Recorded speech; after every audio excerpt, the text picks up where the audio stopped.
Voy a hacer una lectura de parte del versículo 22 del capítulo 27 del Evangelio según Mateo. Evangelio según Mateo, capítulo 27, versículo 22. Pilato les dijo: ¿Qué pues haré de Jesús, llamado el Cristo? La problemática del mundo que nos rodea afecta muchas veces nuestra propia vida cristiana. El creyente se enfrenta con problemas diversos frente a los que tenemos que tomar decisiones. No los podemos dejar ahí. Generalmente me doy cuenta que al creyente se le está confrontando con áreas de responsabilidad tales como asistencia a las reuniones, compromiso de evangelización, ayuda en la congregación, aportación de ofrendas, etcétera, etcétera. Pero son sin duda cosas importantes. ¿Pero acaso nos están impidiendo confrontarnos con lo que resulta imprescindible y que está expresado en la pregunta del texto? ¿Qué, pues, haré de Jesús? Es en relación con Cristo con quien debemos cada uno de nosotros responder en cuanto a nuestra vida. Las demás cosas se darán por añadidura. Esta pregunta debe ser respondida por todos los que estáis viendo este programa, en un sentido o en otro. En primer lugar, la pregunta exige mirar a Jesús. ¿Qué haré de Jesús? Jesús es Dios eterno. Juan capítulo 1, versículo 1 dice que en el principio era el verbo era con Dios y el verbo era Dios. Estamos hablando de una persona divina, el verbo eterno, con dos naturalezas, la divina que le corresponde eternamente y la humana asumida por concepción en su persona divina. Es omnipotente Cristo y glorioso. En ese mismo capítulo 1 del Evangelio según Juan, en el versículo 14, se lee así: Y aquel verbo fue hecho carne y habitó entre nosotros y vimos su gloria como del unigénito del Padre, lleno de gracia y de verdad. Su gloria es mayor que cualquier otra gloria y eclipsa cualquier gloria que pueda haber en el mundo. Es también hombre perfecto, porque es el Verbo encarnado, y aquel Verbo fue hecho carne. No es un hombre que Dios crea para poner al servicio del Verbo, sino que es el Verbo que toma en sí mismo una naturaleza humana. Además de este admirable Jesús, ese ejemplo supremo de amor, para salvarnos tuvo que descender del cielo, enviado por Dios para hacer esa obra, cuando vino el cumplimiento del tiempo. Gálatas 4:4. De este modo, ofreció voluntariamente su vida por nosotros, como él mismo dijo: Yo soy el buen pastor. El buen pastor su vida da por las ovejas y añade: Nadie me la quita, sino que yo de mí mismo la pongo. Juan 10, 11, 18. Nadie ha amado más que él, pero también es ejemplo de compasión. La mayor expresión de compasión es que pudo compadecerse de nuestras miserias. Leo en la Escritura: porque tenemos un sumo sacerdote que no pueda compadecerse de nuestras debilidades, sino uno que fue tentado en todo según nuestra semejanza, pero sin pecado. Hebreos 4:15. Miremos la compasión de Cristo, que vino para buscar al perdido. Y Lucas 19:10 dice que el Hijo del Hombre vino para buscar y salvar lo que se había perdido. Míralo, perdonando a quienes le perseguían sin causa. Observa cómo predicaba a todos las buenas nuevas de salvación. Finalmente, contemplo a Jesús en la cruz, en medio del impresionante sufrimiento físico y de la angustia espiritual. Allí se produce el misterio de los siglos, en que siendo inocente, puro y santo, es tratado como el responsable del pecado, siendo hechos por nosotros maldición.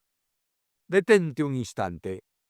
Cuando las tinieblas cubrieron la tierra y se aprecia que estaba gustando la muerte espiritual por nosotros, mientras guardaba silencio. Este es Jesús. Podemos decir como el himno: ¿quién puede su vista posar en tu leño y luego, insensible, su ruta seguir? En segundo lugar, quiero que notemos que es necesario oír a Jesús. Él tiene autoridad para establecer sus demandas. ¿Quién podrá rehusarle nada cuando Él lo dio todo por nosotros? Escucha su invitación: venid en pos de mí. Ha trazado una senda para que yo siga sus pisadas, pues para esto fuisteis llamados, porque también Cristo padeció por nosotros, dándonos ejemplo para que sigáis sus pisadas. Primera de Pedro 2:21. Nos llama, por tanto, al camino de la obediencia. Así lo afirma: si me amáis, guardad mis mandamientos. Juan 14:15. Nos invita a seguirle en la senda de la evangelización. Él comenzó su ministerio predicando el Evangelio y demanda también esto de cada uno de nosotros cuando nos dice: id por todo el mundo y predicad el Evangelio a toda criatura. Nos llama a seguirle en la senda del testimonio. Así nos dice: me seréis testigos en Jerusalén, en toda Judea, en Samaria y hasta lo último de la tierra. Hechos 1:8. Debemos entender que su demanda es más que predicar el Evangelio, es manifestarlo a Él con nuestras vidas, vivir en el poder del Espíritu y hacer visible a Cristo a todos cuantos pueden vernos. El Evangelio es un mensaje testimonial. Escucha al ciego: antes era ciego y ahora veo. Requiere que le sigamos en la senda de la oración. Jesús oraba siempre. Se levantaba temprano, muy de mañana, cuando todos dormían, y se iba a un lugar aparte para orar. Oraba en medio de su enseñanza: te doy gracias porque has quitado esto de los grandes y lo has dado a los niños.